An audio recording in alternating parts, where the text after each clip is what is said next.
Hey guys, what's going on? Welcome to another video on my channel, Hairlicious. If you guys are new, please make sure to subscribe so that you guys are updated on my second hair transplant journey progress, as well as video topics covering current hair loss treatments. Visit my website at hairliciously.com to purchase your microneedling device, which is scientifically proven to stimulate hair growth. My low-level laser therapy cat, the HAIRLICIOUSLY shampoo and serum, vitamin supplements, and a few products for those who are suffering from hair loss. So in today's video, I wanted to give you guys a 7-month update since my last second hair transplant that I got from Motion Clinic. If you guys are new to this channel, I actually got 2 hair transplants. The first one was in South Korea at Motion Clinic. I got about 1,700 grafts implanted into the frontal portion of the hairline. Prior to the hair transplant, I was probably somewhere around the Norwood 2.5 because I did have a high forehead, and then I also did have temporal recessions. And I really wanted to be proactive, do something about my hair loss. So I went there, got my first procedure. And then last year, so I guess about almost 4 years after the first procedure, I went back to the same clinic with Dr. Bach, and I got 1,800 grafts implanted into the hairline this time to reinforce the density and then to reestablish a new natural looking hairline, and also brought it down just a tad bit, as well as covered the temples, the receding temples on both sides. So let me show you guys up close what the progress looks like. And as you guys can see, I'm just so happy with the overall progress. The hairline is just looking amazing. It looks very natural, a lot more natural compared to my first one, because the first one I didn't really like too much since there were actually multi-grafts implanted into the frontal portion of the hairline. Also, for some of the temporal hairs that were implanted, they were actually a little bit more curly and not really in the correct direction. But the second one just went flawless. You guys can see just how well the hairline has been established. The grafts in the front are all single grafts, which is what gives the appearance of a natural looking hairline. And if you guys look up close, they're not actually in a straight line. It might look like a straight hairline from a distance. It's actually not. And if you guys look up close, it's actually staggered with different types of hairs that are implanted. And that's what kind of gives a more natural looking hairline, because a natural looking hairline is never going to be straight. Just to kind of give you guys a reference, I did get about, I don't know, maybe about ½ inch up here. So anything below that is all of my natural hair. And same thing with this temporal point here. I actually did not have the temporal points that extended out this much. The original temporal point that I had was probably like right there. So everything that you guys see right here has been transplanted. And also on the bottom, I think it was more up towards like this. So all of the hairs here were transplanted. And I think it's very important because a lot of people don't really know about these temporal triangles. They solely focus on the hairline. But it's very important because it actually helps frame the face and makes the forehead a lot smaller. So same thing on this side here. As you guys can see, the original temporal points was probably around here. And so all of these here were implanted. And if you look at the hairline, it's perfectly connected. So right now, I probably place myself around a Norwood, maybe a Norwood 1. I wouldn't quite say that I'm a Norwood 0, because a Norwood 0 would literally just be an adolescent hairline. And a lot of the times they look very feminine because it kind of gives more of a rounder appearance. But in my case, if you guys take a look here, you guys can definitely see that the hairline is not straight because there are still gaps here. And that's why I would probably classify myself as a Norwood 1 instead of a Norwood 0. But overall, I'm very happy. And what you guys see right now is the real deal. I don't have any hair concealers or hair gel or anything like that. And I'm actually under harsh light. Also have this halo right in front of the camera. So you guys can just see how, just dense the hairline is. And I'm just absolutely happy because, everything looks very natural. And I kind of forgot about all of the worries that I had before I had a hair transplant. Things like worrying about receding, being able to just freely go out and swim or run, putting the windows down in the car with the wind blowing on your hair. I was always afraid of that because I didn't want people to see the temporal recessions and big forehead. And that's one of the main reasons why I decided to get a hair transplant, to go ahead and tackle some of the issues that I personally was having.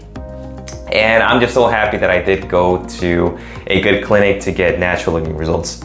I'm very thankful for the doctor that I did go to because, there's so many hair transplant clinics, all throughout the world, in Turkey, India, and the US.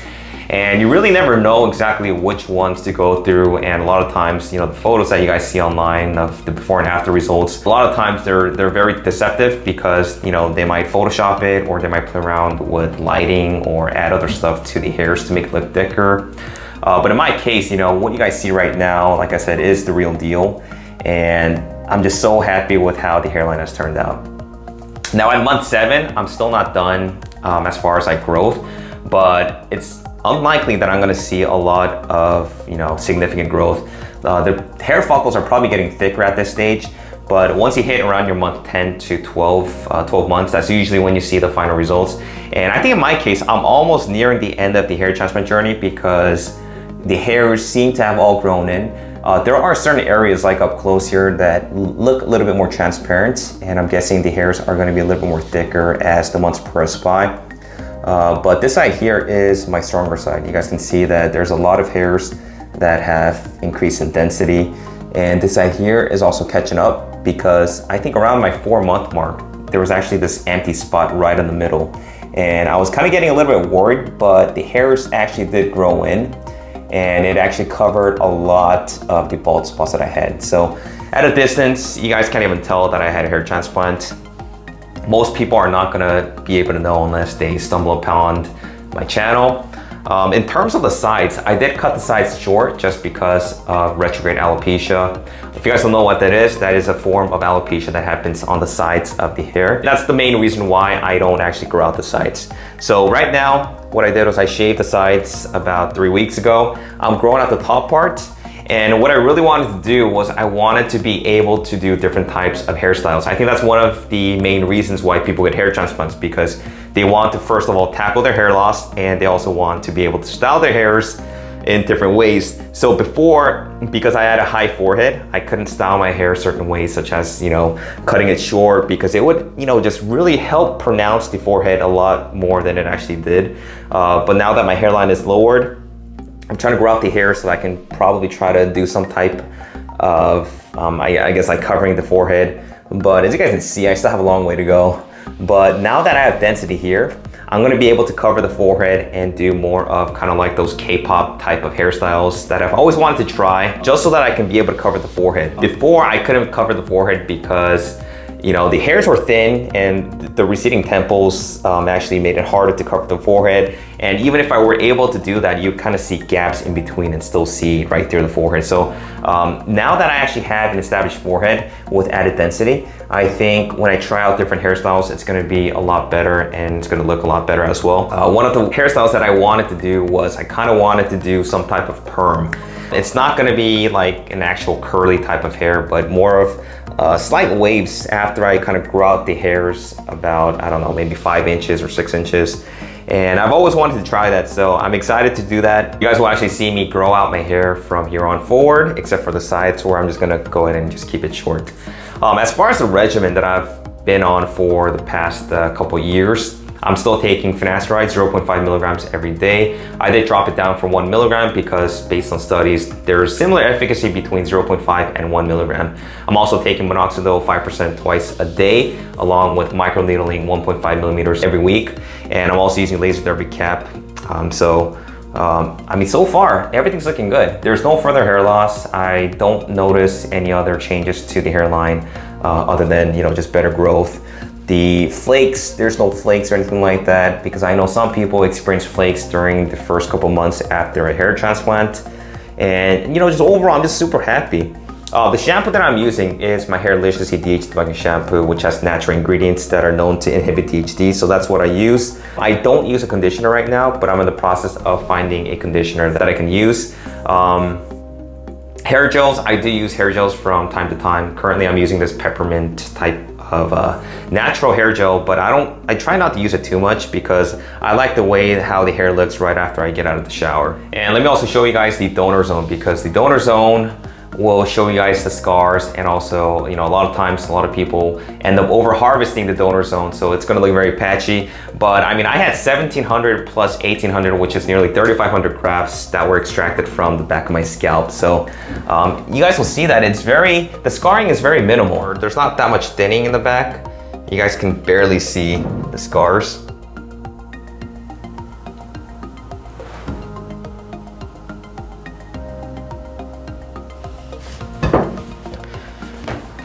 And you know, depending on your hair characteristics, size of your hair follicles, you know, you can get anywhere from 5,000 to even 8,500 grafts extracted via FUE. And if you do opt for the FUT, which is strip surgery, you guys can obviously, you know, extract more grafts that way. But in my case, you know, I'm pretty happy, and hopefully this will be my final hair transplant. Hopefully I don't have to go in for a third hair transplant or anything like that. I'm very happy, and hopefully, you know, I don't have to worry about further hair loss. Now, if I did end up losing further hair loss, it's probably going to be in the mid-scalp. It's not going to be in the hairline, obviously, because the implanted grafts are resistant to DHT. If the doctor properly extracted the DHT resistant hairs in the back of the scalp, and you know, that's not always the case, because some doctors extract the hairs way too low, and that's why you see people, even after hair transplant, they have the hair transplants, the follicles that were transplanted that still fall out. But hopefully in my case, there's not going to be any further hair loss. Hopefully dutasteride will be my next step if finasteride isn't working. But you know, we know that finasteride is going to inhibit about 70% of DHT. So hopefully that's going to keep my hairs, you know, staying put for the long term. But if you guys have any questions, if you guys want to reach out to the clinic that I went to in South Korea, Motion Clinic, I will go ahead and put in the contact information in the description box below. You guys can actually reach out to the manager. His name's Kim, and he's gonna get you squared away, answer any questions, give you guys a free quote. You just have to basically snap some photos of your current hair loss, you know, the front, the top, the sides, and the rear. And then he's gonna get with one of the top doctors there and then give you guys a consultation. I don't know about any promotions right now. I think they're still doing like a 35% promotion, but you guys can reach out to get more clarification on that. And because of the whole pandemic, I don't know how that's gonna play out. So that's probably a good question that you guys can also ask him, especially if you guys are coming from the US. So that's pretty much it for today's update. If you guys have any questions, please make sure to leave me some comments below, and I'll talk to you guys in my next video. Stay safe and take care. Bye.